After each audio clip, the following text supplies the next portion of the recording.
Debout la France, de M. Dupont-Aignan, des gens des Républicains, des gens du Front National, et ils vont faire une liste commune. Donc, comme je fais à peu près la même chose à Béziers, ils m'avaient demandé de venir en parler, vous savez, de leur expliquer ce qui se passait à Béziers. Donc, je déjeune avec eux, normalement et tout, et ensuite, on va de ce restaurant face à la gare jusqu'à la salle où devait se passer cette réunion. On m'avait prévenu qu'il y avait un certain nombre de gens qui vociféraient, qui étaient pas contents et tout. Il y avait un certain nombre de responsables politiques locaux, j'y reviendrai, qui avaient dit que comment on osait recevoir le facho que je serais et tout. Enfin, vous connaissez cette rhétorique. Mais moi, je croyais que tout bonnement qu'on en restait, vous savez, aux excès de langage. Je les aime pas trop, ces excès de langage, mais aux insultes, etc. Voilà, tout ça, vous l'acceptez d'une certaine façon, sinon vous faites pas de la politique. J'arrive et là, ça change complètement. Il y a 40 ou 50 personnes, mais je vous jure, hystériques, qui me bousculent. Un premier me tape derrière la tête, je trébuche, ça me fait affreusement mal. D'autres me prennent au collet, me jettent, me bousculent, je retombe de nouveau par terre. Heureusement, je dois à quelqu'un qui m'attrape, qui m'agrippe et qui me fait passer la grille, parce que je ne savais pas, j'étais éberlué. Enfin, je ne sais pas si vous avez vu les photos et les images, tout ça sous les yeux de tous les journalistes. Je veux dire, comment des gens se permettent ça? C'est la première question que je me pose. Robert Ménard, ce que vous disiez, si on ne vous avait pas pris par traîné vers la grille, ça aurait pu être un lynchage pratiquement. Attendez, les gens, ils vous donnent des coups de pied, des coups dans la tête et tout. Là, écoutez, ça s'est terminé comme ça. Je suis passé à la clinique. J'ai là, alors ça dira peut-être rien à vos auditeurs, 4 jours d'ITT. Vous savez, d'interruption de travail à plein complet et 10 jours partiels. Je vous rappelle, pour comparer, parce que vous y avez fait allusion, quand Madame Kosciusko-Morizet a été malmenée, et je le condamne, et je l'ai condamné. Attendez, bien sûr, je le condamne. Elle a eu 2 jours comme ça. Et en tout et pour tout, c'est vous dire. Or, vous l'avez dit, c'est comme si rien ne s'était passé. Merci de m'inviter au micro de Sud Radio, mais j'attends de vos et je l'ai été à RMC ce matin. Il y a d'autres radios en France, pas un mot, pas un journal télévisé. Je veux dire, ou dans la presse. Et d'autre part, plus grave encore, vous avez entendu un mot d'un responsable politique de la majorité dire quelque chose? Vous avez vu un leader de la gauche dire quelque chose?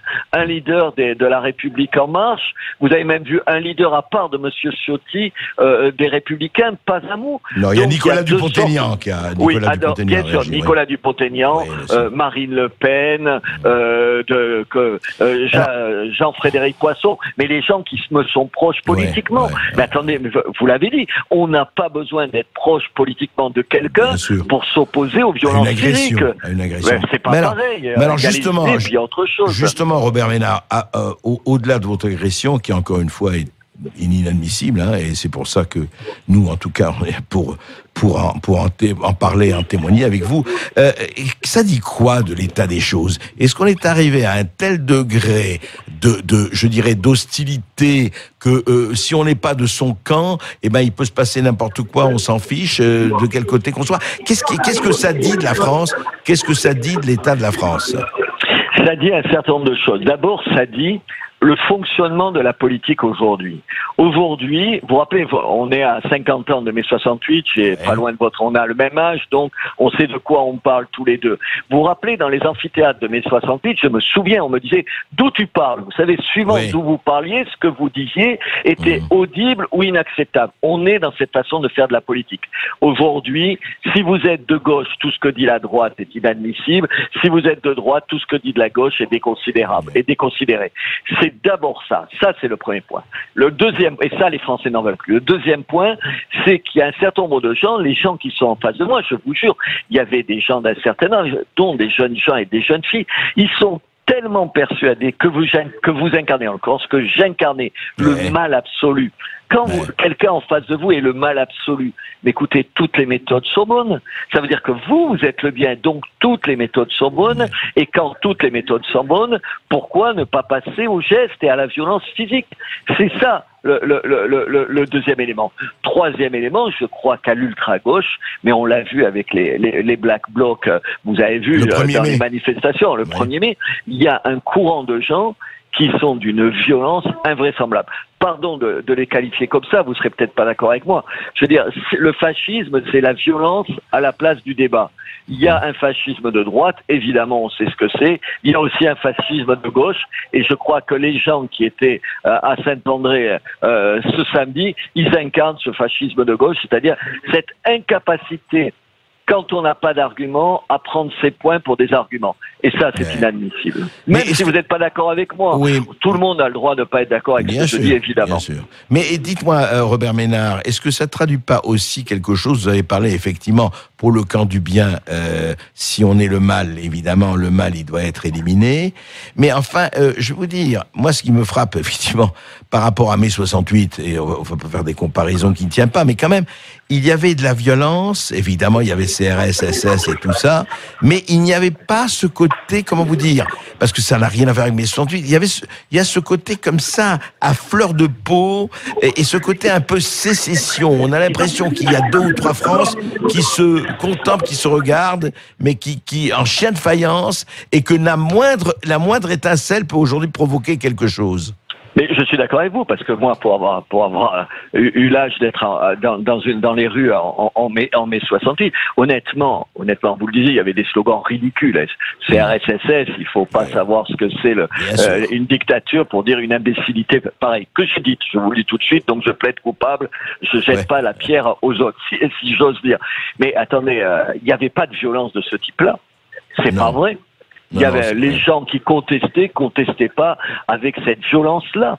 Moi, je n'ai pas vu, je me rappelle, Dieu sait que je peux m'engueuler avec Daniel Cohn-Bendit et encore aujourd'hui, mais il souriait aux forces de l'ordre. Vous vous rappelez la photo emblématique de mai 68. Là, je vous jure, ce que j'ai vu et ce qu'on voit au-delà de ce qui s'est passé à côté de Bordeaux, ce qu'on voit dans un certain nombre de manifestations, c'est des rictus de haine. Je n'exagère pas.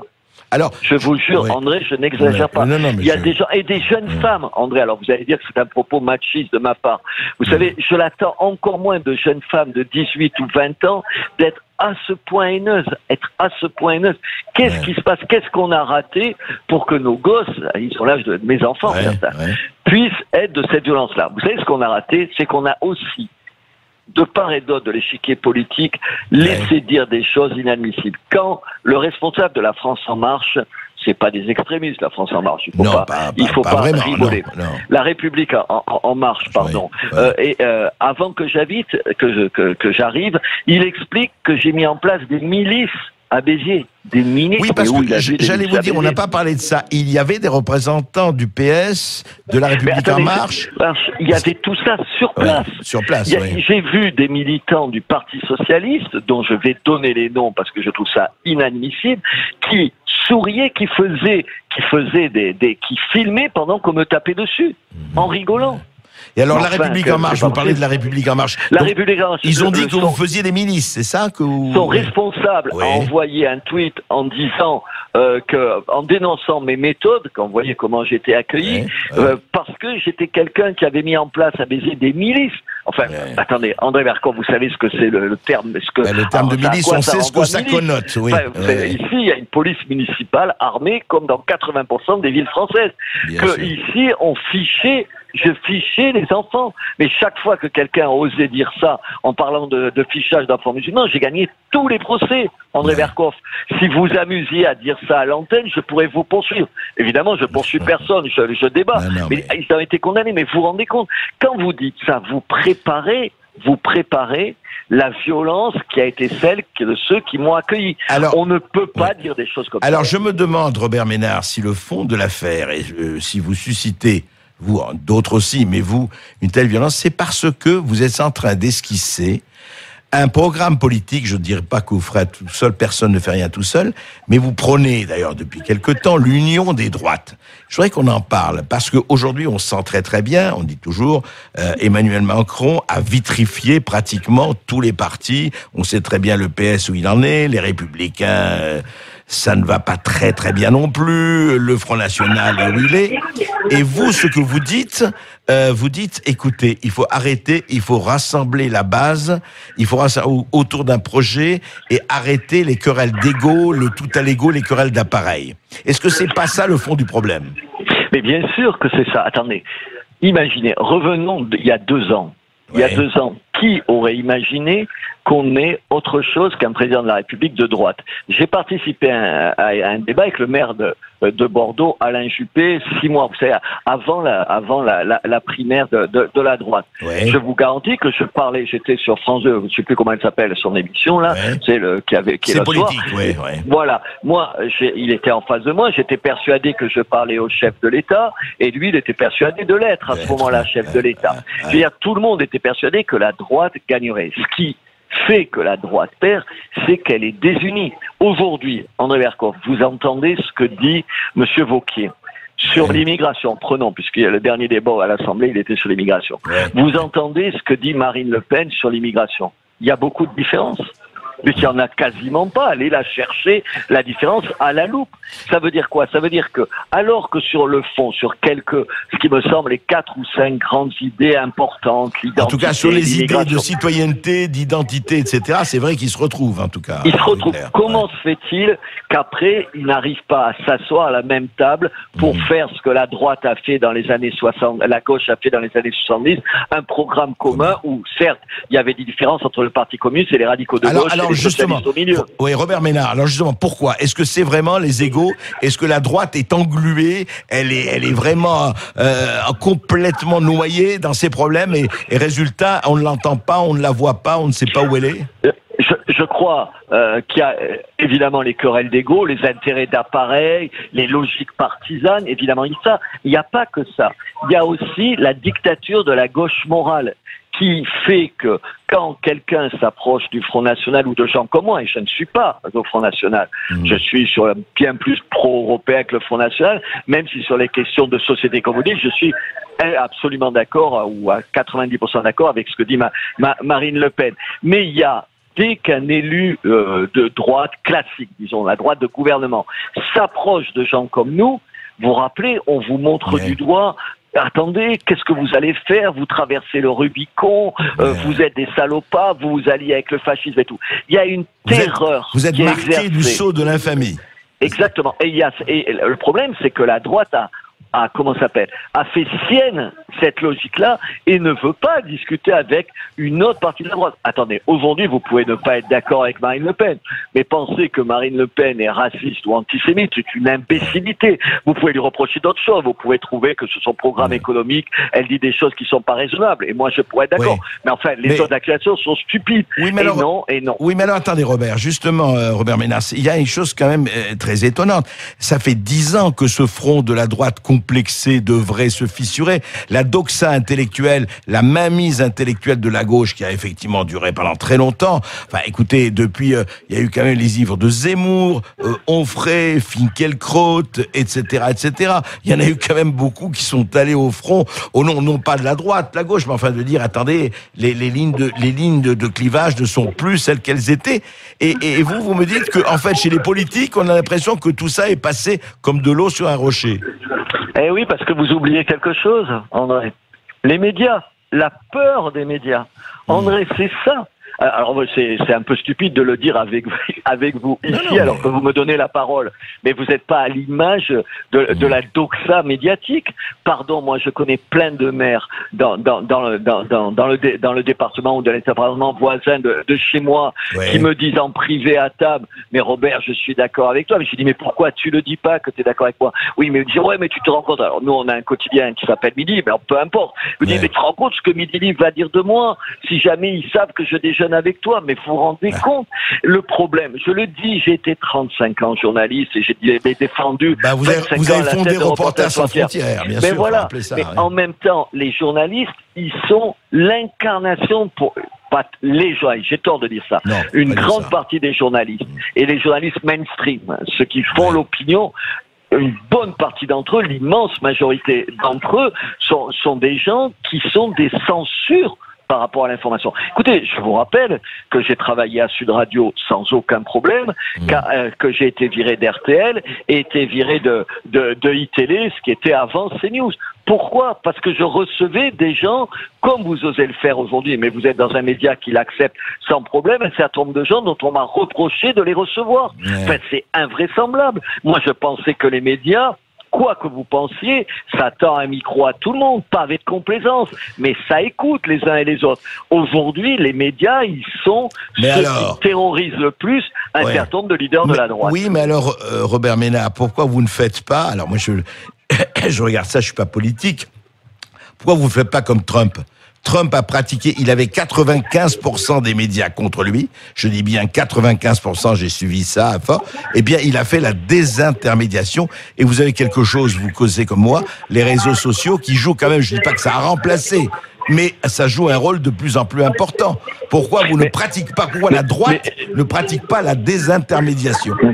Parce qu'elle n'ose pas, mais pardon, mais vous avez absolument raison. Chez moi, à Béziers, où j'ai été élu maire, où ensuite les 6 conseillers départementaux sont 6 personnes qui étaient avec moi, où Emmanuel, mon épouse, que vous connaissez, a été élu, mais on a été élu contre la presse locale, qui est députée maintenant, on a été élu contre la presse locale parce qu'on s'appuie sur les réseaux sociaux.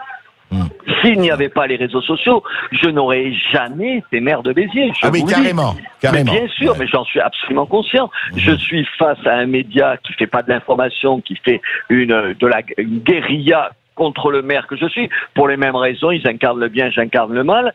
Et je ne serai jamais maire. Emmanuel, ma femme, ne serait jamais députée si on n'avait pas autour de nous des réseaux sociaux qui contrebalancent ça. Bien sûr que c'est ça. Trump n'aurait jamais gagné sans les réseaux sociaux. La droite ici ne gagnera jamais si elle s'appuie pas sur les réseaux sociaux. Mais Trump a un culot qu'une partie de la droite n'a pas, pour dire les choses. Mais alors justement, arrivons au fond du problème, c'est que comment, pour vous, alors aujourd'hui, puisque vous êtes dans cette action politique, d'ailleurs vous le payez, mais en tout cas, vous le surmontez aussi également, et je vous fais confiance là-dessus, mais comment faire, alors justement, pour arriver à ça ? Ça ne sera pas en 6 mois, ni en 1 an, mais comment faire pour que justement, arriver à cette incarnation décomplexée de dire des choses et de les faire ? Mais repartir de la base. C'est pour ça que j'étais à Saint-André et que c'est des élus de base. On n'y arrivera pas aujourd'hui avec les états-majors des partis. Chacun a une trop longue histoire, il y a trop de haine, de rancœur, de rancune, cuite et recuite, qu'ils n'arriveront pas à s'asseoir à une même table. Imposer à la droite, et je me bats depuis des années pour ça, imposer à la droite d'être unie. Et pour les imposer, il faut partir de la base. Des élus de base qui, eux, sont d'accord pour l'union, des militants qui sont d'accord pour l'union, des sympathisants qui sont d'accord pour l'union, tout un peuple qui en a marre de ces divisions incompréhensibles. Et c'est pour ça que j'étais à Saint-André, c'est pour ça que je mène tout un combat en disant l'union des droites, on peut ne pas être d'accord et pour autant on peut diriger aujourd'hui une ville comme Béziers. Écoutez, dans ma majorité, il y a plus de gens il y a plus de gens des Républicains que de gens du Front National. Et ils travaillent ensemble, ils sont dans ma majorité. Et on travaille tous ensemble. Ça veut dire qu'on peut travailler ensemble, même si on n'est pas d'accord sur tout. Mais ça, il faudra l'imposer à partir de la base. Et les municipales sont le meilleur moment pour le faire. Oui, donc les municipales, c'est dans 3 ans, effectivement. Dans 2 ans, pardon. Dans 2 ans, vous avez raison. Oui, 2 ans, ce n'est pas trop pour. En fait, mais on va y arriver. C'est vrai que la droite devrait s'inspirer de Mitterrand et de son programme commun quand on sait les différences entre Mitterrand et Marchais qu'il a réussi à faire. Attendez, son programme commun. Il y en a moins entre Marine Le Pen et M. Wauquiez, je vous le dis tout de suite. Oui. Écoutez, en tout cas, remettez-vous bien, Robert Ménard. Merci. À très très bientôt. Merci, au revoir. Et merci, Robert Ménard.